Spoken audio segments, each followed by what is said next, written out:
తలకాయ పులుసు తింటే నెల రోజుల నుండి ఉన్న ఎంతటి జలుబు అయినా ఇట్టే తగ్గిపోతుందా? అసలు ఎన్ని మందులు వాడినా పోని జలుబు తలకాయ పులుసు తింటే తగ్గిపోవడం ఏంటి? నాకు జలుబుగా ఉందని అది తగ్గిపోవాలి అంటే తలకాయ పులుసు తినాల్సిందే అని చెప్పారు.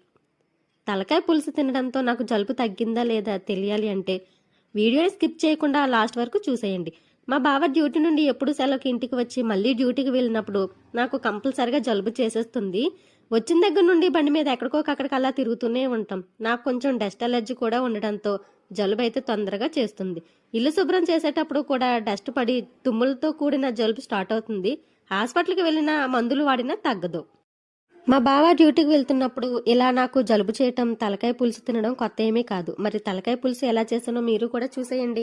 తలకాయని పసుపు ఉప్పు వేసి శుభ్రంగా క్లీన్ చేయాలి. కుక్కర్ని స్టవ్ పై పెట్టి అందులో 3 స్పూన్స్ ఆయిల్ వేసి గరం మసాలా దినుసులు వేయాలి.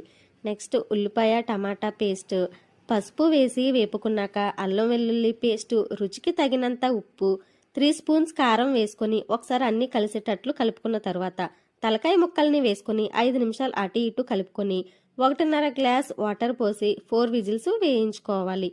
విజిల్స్ అయిపోయిన తర్వాత కుక్కర్ చల్లారాక మూత తీసి చింతపండు పులుసు వేసి 20 నిమిషాలు దగ్గర పడే వరకు మరిగించుకోవాలి. పులుసు దగ్గర పడ్డాక గరం మసాలా, వేయించి పౌడర్ చేసిన జీలకర్ర మెంతుల పొడి వేసుకోవాలి. లాస్ట్లో కొత్తిమీర జల్లుకుంటే తలకాయ పులుసు రెడీ. ఈ పులుసు తిన్న తర్వాత నాకు ఉన్న జలుబు మొత్తం తగ్గిపోయిందండి. రెసిపీ నచ్చితే మీరు ట్రై చేయండి. వీడియోకి ఒక లైక్ చేసి మన ఛానల్ని సబ్స్క్రైబ్ చేసుకోండి. Thank you.